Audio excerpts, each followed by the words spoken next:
हाँ तो विद्यार्थियों, आज हम कक्षा 10 के सामाजिक विज्ञान विषय का अध्याय दूसरा आरंभ करते हैं, जिसका नाम है संघर्षकालीन भारत।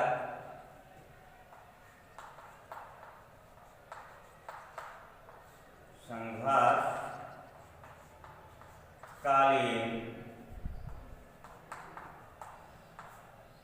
भारत। विद्यार्थियों, संघर्षकालीन भारत में भी इस अध्याय में हमें अध्ययन करना है 1206 से लेकर के 1757 तक। 1206 से लेकर के 1757 ईस्वी तक का हमें अध्ययन करना है। अब मैं आपको थोड़ी सी बारीकाई से लेकर के चलता हूं कि 1206 से पहले की बात करते हैं तो पता लगता है कि भारत पर बहुत सारे विदेशी आक्रमणकारियों ने आक्रमण किया और इन आक्रमणकारियों में या तो अरबी आक्रमणकारी थे या यूनानी आक्रमणकारी प्रमुख रूप से रहे हैं। इन सभी ने मिलकर के भारत को लूटा है, खसोटा है और भारत पर शासन भी किया है। बात आती है कि भारत में सबसे पहले किस आक्रमणकारी ने आक्रमण किया, तो हमें बताना है कब किया। तो बताना है कि 636 ईस्वी में 636 ईस्वी में अरब आक्रमणकारियों ने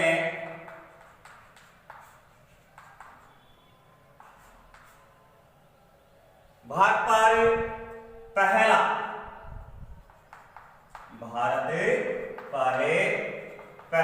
आक्रमण किया था और भारत के का जो पुणे है वहां पर ये आक्रमण था। पुणे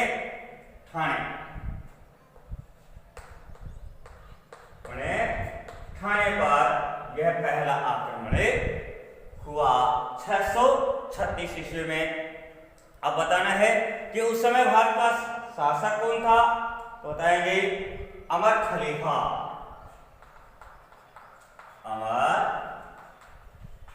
खलीफा के समय भारत पर, तो ध्यान दीजिए कि भारत पर पहला अरब आक्रमण ठाणे पर अमर खलीफा के समय 636 ईस्वी में हुआ, ऐसा माना जाता है। लेकिन उसके बाद की जब हम चर्चा करते हैं तो पता लगता है कि इसके बाद बड़वास और डेबाल, बड़वास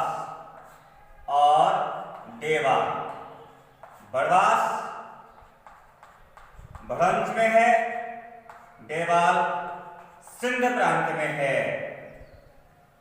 इन्हें दोनों बंदरगाहों पर अरबों के द्वारा आक्रमण किया गया।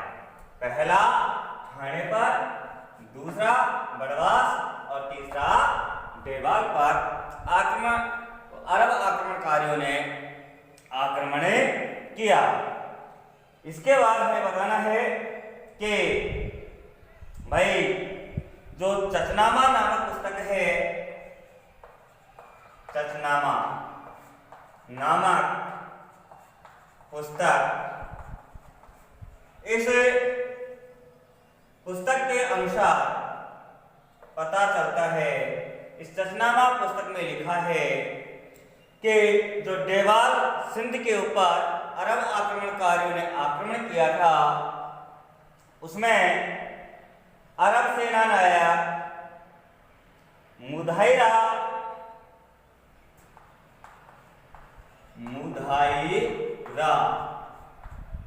ये कौन था?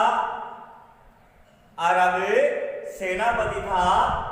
यह पराजित हुआ और मारा गया।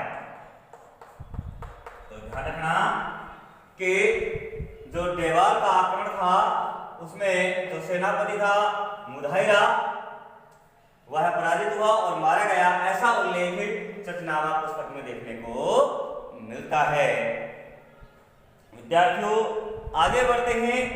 इसके बाद हम बात करते हैं 712 ईस्वी की। इसके बारे में तो लगभग आप लोगों को विदित भी है, पढ़ते भी आए हैं। तो बताना है 712 ईस्वी में मोहम्मद बिन कासिम ने मोहम्मद बिन कासिम जो अरब आक्रमणकारी था, इसने भारत के सिंध प्रांत पर आक्रमण किया। उस समय सिंध प्रांत का राजा दाहिर था। कौन था? दाहिर था। सिंध प्रांत का राजा कौन था? दाहिर था उस समय, जिस समय 712 ईस्वी में मोहम्मद बिन कासिम ने सिंध प्रांत पर आक्रमण किया। विद्यार्थियों बताना है कि यह संघर्ष बहुत भयानक रहा, भयानक युद्ध हुआ दोनों के मध्य। मोहम्मद बिन कासिम और राजा दाहिर के मध्य बहुत भयंकर संघर्ष हुआ। यहां मोहम्मद बिन कासिम की सेना तितर बितर हो गए, युद्ध में पराजित हो रही थी। अचानक राजा दाहिर के आकर के तीर लगता है, घायल हो जाते हैं राजा दाहिर। और राजा दाहिर के तीर लगने के बाद ऐसा बताया जाता है कि इनके रानी और रानी सम्राज्ञी और राजकुमार जेशिया ने इसके बाद किले की रक्षा का दायित्व संभाला। राजकुमार जेशिया, राजकुमार जेशिया और रानी ने किले की रक्षा का दायित्व संभाला। इसके बाद दाहिर की सीने में तीर लगा था और राजा दाहिर मारे गए थे। ये आक्रमण था मोहम्मद बिन कासिम का, जिसने 712 ईस्वी में भारत पर आक्रमण किया। इसके बाद आता है अगला आक्रमणकारी, जिसका नाम है मोहम्मद महमूद गजनवी। महमूद गजनवी। विद्यार्थियों गजनवी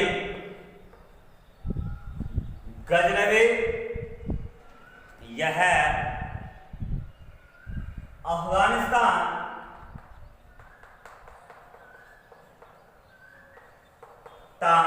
के गजनी प्रदेश का रहने वाला था। ये कोई राजा नहीं था, माना जाता है कि एक लुटेरा था, डाकू था, जिसने भारत पर आक्रमण एक लूटपाट के योजना के तहत ही किया था। इसे यहाँ पर शासन नहीं करना था। इसने भारत पर बहुत सारे आक्रमण किए, भारत की धन संपदा को लूटा, भारत के मंत्रियों को तोड़ा और भारत के मंत्रियों को तोड़कर वहां की धन संपदा लूटकर बहुत सारा धन गजनी ले गया। लेकिन ध्यान रहे, अंत में जब इसने सोमनाथ मंदिर पर आक्रमण किया तो उस समय अंत में भरतपुर के जाट राजा ने इसका प्रतिरोध किया और महमूद गजनवी कौन के प्रतिरोध का सामना करना पड़ा। महमूद गजनवी बड़ी मुश्किल से वहां से बचकर निकला और इनका बहुत सारा धन वहीं पर छीन लिया।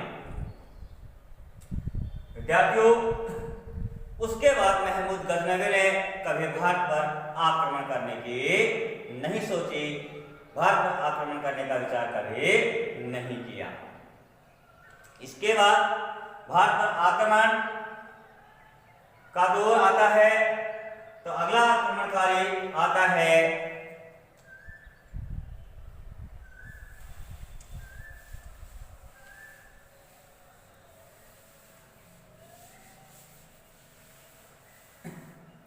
मोहम्मद गौरी।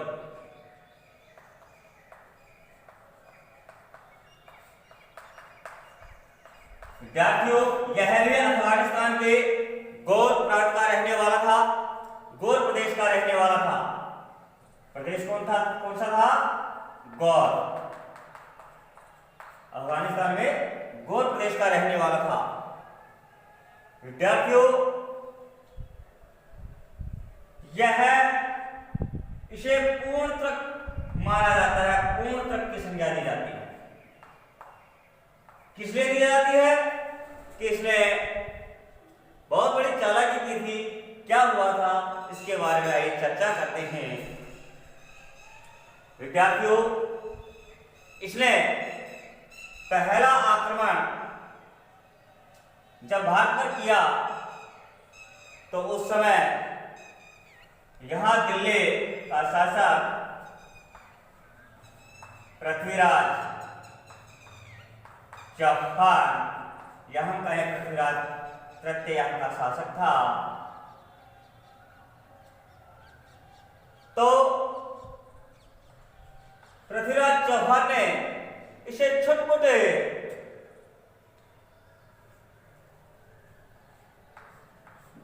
युद्ध के द्वारा यहां से धकेल दिया। लेकिन जब यह बार बार आक्रमण करता रहा, बार बार आक्रमण करता रहा और बड़ी सेना लेकर के आया, तो अंत में 1191 ईस्वी में दोनों के मध्य भयंकर संघर्ष हुआ, जिसे तराइन का प्रथम युद्ध कहा जाता है। विद्यार्थियों, 1191 में तराइन का पहला युद्ध हुआ, जिसमें मोहम्मद गौरी पृथ्वीराज चौहान के द्वारा पराजित हो गया। लेकिन इसके बाद अब इस युद्ध में पृथ्वीराज चौहान का साथ दिया था राजा जयचंद ने। लेकिन दूसरे युद्ध की तैयारी में जुट गया मोहम्मद गौरी तो और पृथ्वीराज चौहान ऐश आराम में डूब जाते हैं। इसी समय मोहम्मद गौरी ने एक श्वेत पत्र जारी किया, जिसमें जयचंद को लिखा कि हे जयचंद, आप के पुत्र का हरण पृथ्वीराज चौहान कर ले गया। तो दोनों के मध्य मतभेद पैदा करवा देता है। विद्यार्थियों, कहीं पुत्री कहीं बहन, अलग अलग बातें सामने आती हैं, तो इस तरीके से दोनों में मतभेद उत्पन्न करवा देता है। और फिर 1192 ईस्वी में पुनः भारत पर आक्रमण करता है और पृथ्वीराज चौहान को पराजित कर देता है। तो तराइन का जो दूसरा युद्ध था 1192 में, जिसमें पृथ्वीराज चौहान पराजित हुआ क्योंकि जयचंद ने साथ नहीं दिया। और ऐसे भारत पर विजय प्राप्त करके मोहम्मद गौरी के कोई संतान नहीं थी, तो उसने यहाँ पर अपने गुलाम या दास, जिसका नाम था कुतुबुद्दीन ऐबक, उसको छोड़ जाता है और खुद वापस गौर प्रदेश को लौट जाता है। इस प्रकार से कुतुबुद्दीन ऐबक ने भारत में शासन कार्य आरंभ किया। इसी ने दिल्ली सल्तनत की स्थापना की। विद्यार्थियों, कुतुबुद्दीन ऐबक 1206 ईस्वी में भारत की गद्दी पर बैठा। तभी से दिल्ली सल्तनत की स्थापना मानी जाती है। तो आपसे पूछा जाए कि दिल्ली सल्तनत की स्थापना किसने की थी? कुतुबुद्दीन ऐबक ने कब की थी?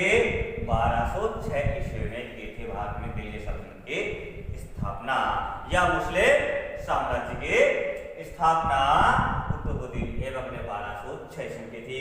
कुतुबुद्दीन ऐबक कौन था? कुतुबुद्दीन ऐबक मोहम्मद गौरी का गुलाम था, एक दास था। विद्यार्थियों, इसके बाद हम आगे बढ़ते हैं। तो अब हम एक एक के बारे में अध्ययन करते हैं। किसके बारे में? दिल्ली सल्तनत के शासकों के बारे में अध्ययन करते हैं।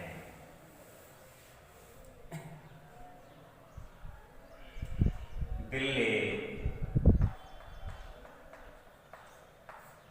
सल्तनत तो विद्यार्थियों दिल्ली सल्तनत कब स्थापित हुआ? 1206 में दिल्ली सल्तनत की स्थापना हुई थी। किसने की थी? कुतुबुद्दीन ऐबक ने। तो सबसे पहला वंश आता है, हम वंश के आधार पर चलते हैं। नंबर ए गुलाम इल्बरी, या बताया गया है यामीनी वंश, यामीनी, गुलाम यामीनी या इल्बरी वंश। विद्यार्थियों, गुलाम वंश का संस्थापक कौन था? कुतुबुद्दीन ऐबक। कुतुबुद्दीन ऐबक गुलाम वंश का संस्थापक था। इसने गुलाम वंश की स्थापना की थी। कुतुबुद्दीन ऐबक किसका? मोहम्मद गोरी का गुलाम था। ठीक है, इसमें लिख देता हूं पूरा ही। गोरी का गुलाम था, दास था, और मोहम्मद गोरी ने भारत पर विजय प्राप्त करके और भारत की सत्ता कुतुबुद्दीन ऐबक को सौंप करके वापस चला जाता है। और कुतुबुद्दीन ऐबक ने फिर भारत में दिल्ली सल्तनत की स्थापना की, जो गुलाम वंश का पहला शासक था, यामीनी या इसे इल्बरी वंश के नाम से भी जाना जाता है। विद्यार्थियों, इसने शासन किया और शासन करते करते इसके बारे में महत्वपूर्ण जानकारी बतानी है कि इसे लाख बख्श के नाम से भी जाना जाता है। उपनाम, कुतुबुद्दीन ऐबक का उपनाम क्या था?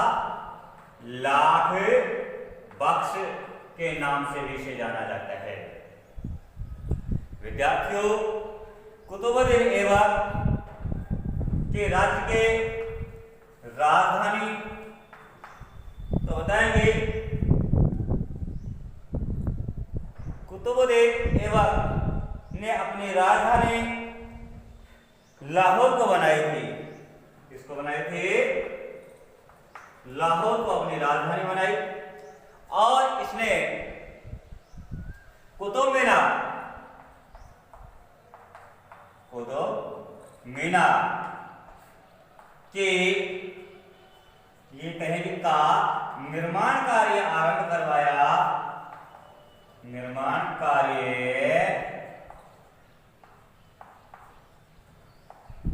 आरंभ करवाया। यानी कुतुब, ये अगर प्रश्न भी आता है कि कुतुब मीनार का निर्माण किसने करवाया, तो कुतुबुद्दीन ऐबक ही इसका नाम आता है, क्योंकि उसका निर्माण कार्य कुतुबुद्दीन ऐबक ने आरंभ करवाया था। और उसके पहले मंजिल इसी के द्वारा बनवाई गई थी। शेष कुतुब मीनार का निर्माण इल्तुतमिश द्वारा करवाया गया था। ठीक है, अब बात आती है कि कुतुब मीनार का निर्माण कुतुबुद्दीन ऐबक ने क्यों करवाया। तो बताना है कि एक सूफी संत थे, ख्वाजा कुतुबुद्दीन बख्तियार काकी। ख्वाजा कुतुबुद्दीन बख्तियार काकी नाम का एक सूफी संत था। उनकी याद में कुतुबुद्दीन ऐबक ने कुतुब मीनार का निर्माण करवाया था। विद्यार्थियों, अब हमें बताना है कि इसने शासन किया और 1210 ईस्वी में चौगान का खेल खेलते हुए घोड़े से गिर करके और कुतुबुद्दीन ऐबक की मृत्यु हो जाती है। आगे बढ़ते हैं। गुलाम वंश का पहला शासक कुतुबुद्दीन ऐबक। अब ध्यान रहे कुतुबुद्दीन ऐबक के भी कोई संतान नहीं थे, इसलिए कुतुबुद्दीन ऐबक ने भी एक दास खरीदा था जिसका नाम था इल्तुतमिश। और इसके बाद गुलाम वंश का दूसरा शासक बनता है इल्तुतमिश। दूसरा शासक इल्तुतमिश। विद्यार्थियों 1210 तक तो कुतुबुद्दीन ऐबक शासक रहा, कुतुबुद्दीन ऐबक ने शासन किया और इसके बाद 1210 से शासन कार्य आरंभ करता है। 1210 से 1236 तक इल्तुतमिश के द्वारा शासन किया जाता है। अब हम इल्तुतमिश के बारे में सामान्य जानकारी का अध्ययन करेंगे। तो इल्तुतमिश के बारे में बताना है कि इल्तुतमिश गुलाम वंश का दूसरा शासक था, इल्बरी वंश का दूसरा शासक था, यामीनी वंश का दूसरा शासक था। इल्तुतमिश को दिल्ली सल्तनत का वास्तविक संस्थापक माना जाता है।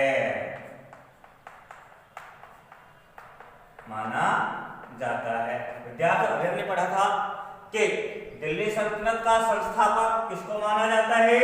कुतुबुद्दीन ऐबक को माना जाता है।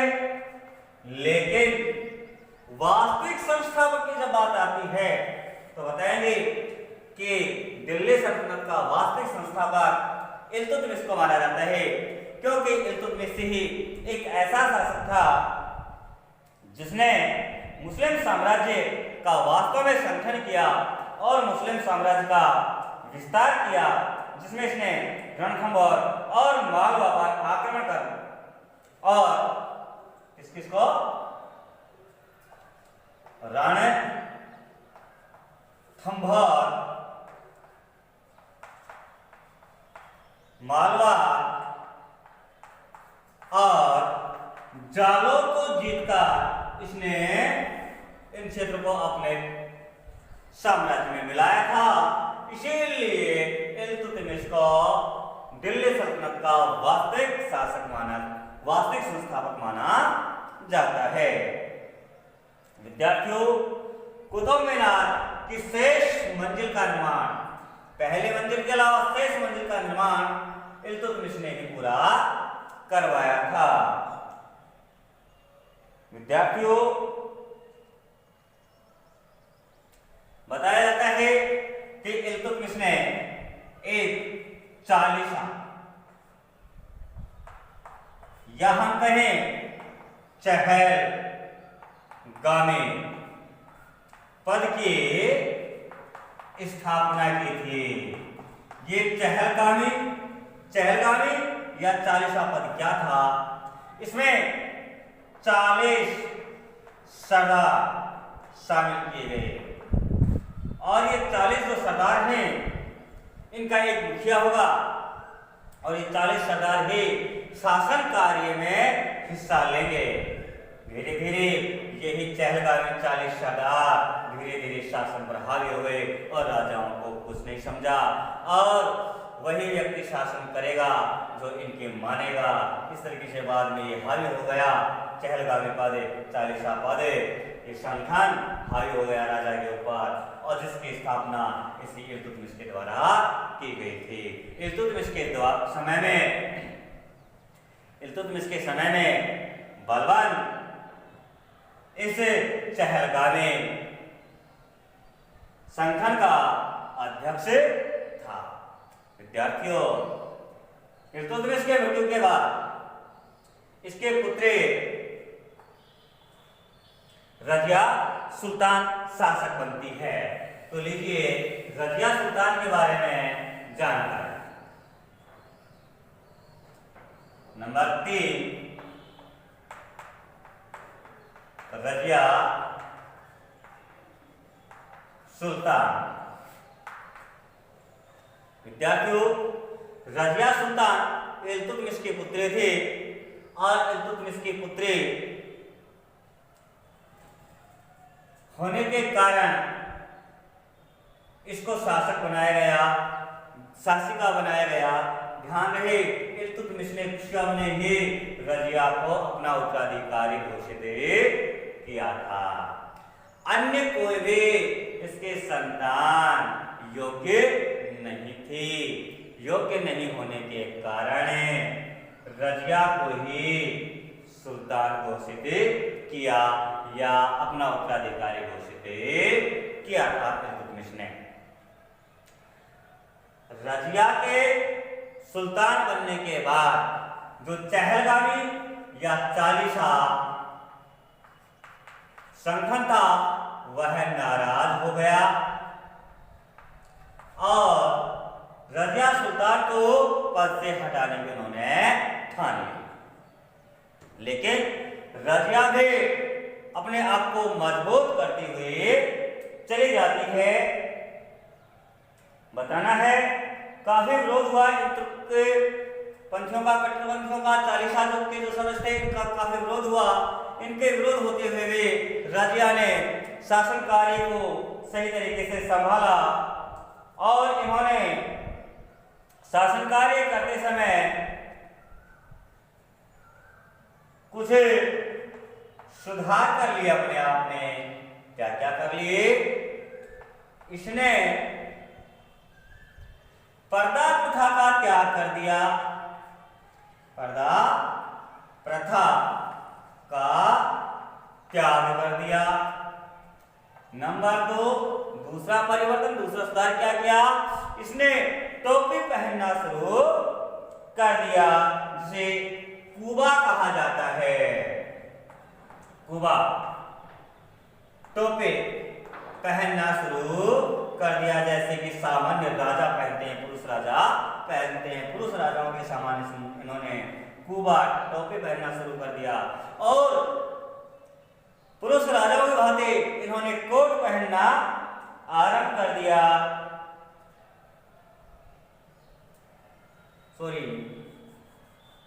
कुबा कोट पहनना शुरू कर दिया और टोपी, जिसे कुल्हा कहते हैं, कुल्हा, कुल्हा पूरा है, इसे टोपी कहते हैं। तो ध्यान रखिए, इसमें सुधार करें कि रजिया सुल्तान ने कुबा पहनना यानी कोट पहनना शुरू कर दिया, पुरुषों के समान टोपी यानी कुल्हा पहनना शुरू कर दिया, पर्दा प्रथा का त्याग कर दिया।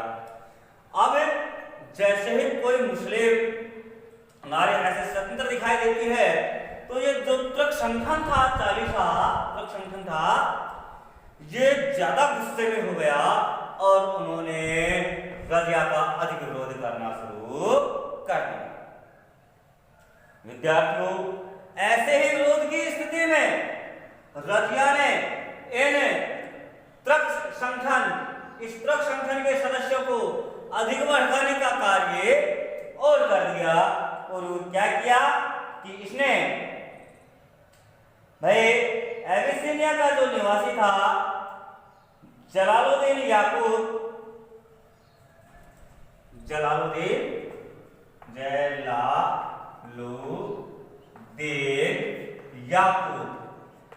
इसको अश्वशाला का प्रमुख घोषित कर दिया। अश्वशाला का प्रधान घोषित कर दिया। इस तुर्क संगठन के सदस्यों को अधिक चिढ़ाने के उद्देश्य से अश्वशाला का प्रधान घोषित कर दिया जलालुद्दीन याकूत को। विद्यार्थियों, इसके अलावा इसने क्या किया कि इसको भेज दिया जाता है जलालुद्दीन याकूत को एक अभियान के तहत, जिसमें चालीसा के सदस्यों ने मिलकर के इसको वहीं पर मरवा दिया, खत्म करवा दिया। अब रजिया सुल्तान और गुस्से में हुई, फिर इनको तुरंत संगठन के सदस्यों को चिढ़ाने के लिए उसने एक और नया कदम उठा दिया और वह कदम था कि उसने अल्तुनिया से विवाह कर लिया। किससे? अल्तुनिया से विवाह कर लिया और अल्तुनिया से पूरा तुर्क संगठन चिढ़ता था, आपस में इनका विरोध था। तो अल्तुनिया से विवाह करने के कारण ये तुर्क संगठन जो चालीसा था यह और गुस्से में हुआ, इतना गुस्से में हुआ कि इन्होंने मिलकर के अल्तुनिया और रजिया दोनों को मौत के घाट उतार दिया। इस प्रकार से रजिया सुल्तान का अंत हो जाता है। आगे बढ़ते हैं तो आगे आता है बलबन। इसे गुलाम वंश का चौथा शासक आता है बलबन। नंबर 4 बलबन। विद्यार्थियों, बलबन गुलाम वंश का अंतिम शासक था। इसे बलबन ने भाई नासिरुद्दीन मोहम्मद के बाद इसने सत्ता संभाल ले। यह चहलगामी पद का मुखिया था। यह इल्तुतमिश का गुलाम भी था। उसके सेना का एक सेना नायक भी था। विद्यार्थियों, बताया जाता है कि जैसे ही बलबन गद्दी पर बैठा तो बलबन के गद्दी पर बैठने के बाद बलबन ने अनेक सुधार किए, जिनमें प्रमुख सुधार थे। ये सुधार किस लिए किए? ये स्वयं चहलगामी चालीसा पद का मुखिया था, तो इसे पता था कि चालीसा या चहलगामी जो संगठन है वो कितना मजबूत स्थिति में है, इसको पता था। और ये जानता था कि यदि उसका दमन नहीं किया गया तो वह शासन नहीं करने देगा। इसलिए इसने चहलगामी या चालीसा का दमन करने के लिए चालीसा संगठन का दमन करने के लिए करने के लिए बलबन ने कुछ सुधार किए। इन सुधारों में प्रमुख थे, पहला सुधार था इसने एक अलग से सैन्य विभाग की स्थापना की, जिसे दीवाने आरिज कहा जाता है। दीवाने आरिज अर्थात सैन्य विभाग की स्थापना की। और ये सेना है, ये उस विभाग का जो मुखिया है उसी के अधीन रहेगी और उनका सर्वोच्च नियंत्रक राजा होगा। इसने सिजदा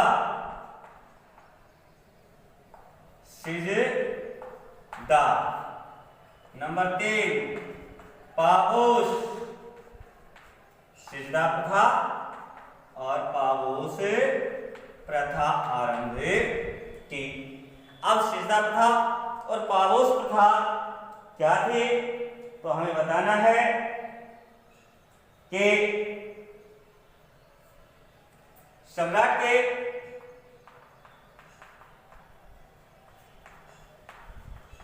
सामने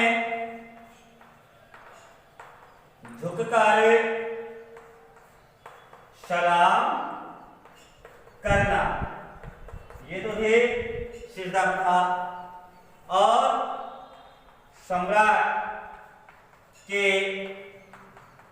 पैरों को चूमना, ये थे पाबोस प्रथा। और ये दोनों प्रथा इसने चालीसा संगठन पर लागू कर दी।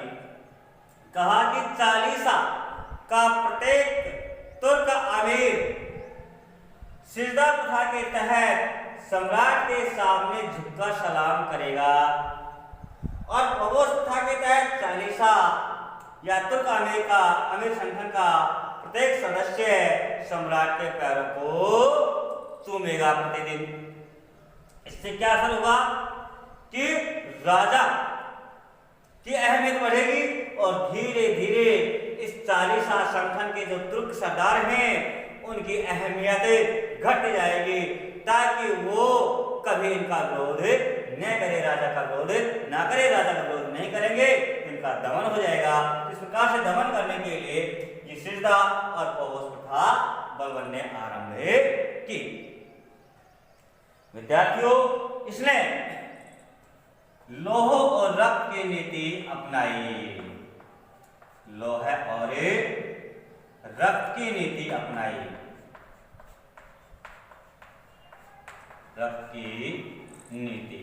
आप ध्यान दीजिए, आपसे प्रश्न भी किया जा सकता है कि बलबन के लौह और रक्त की नीति क्या थी, उसके बारे में बताइए। तो बताया गया है किसके तहत, शत्रु पुरुषों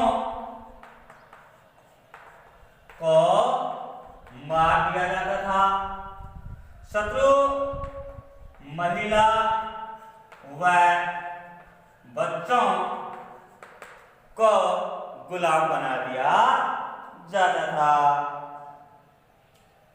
उनको अपना दास बना लिया जाता था, दास या गुलाम बना लिया जाता था। यह बलबन की लौह और रक्त की नीति थी। तो जो पुरुष शत्रु थे उनको तो मार दिया जाता था और शत्रु महिला और बच्चों को अपना गुलाम या दास बना लिया जाता था। यही बलबन की लौह और रक्त की नीति थी। इसके अलावा इसने एक और सुधार किया, वो था नंबर 5, राजत्व का सिद्धांत।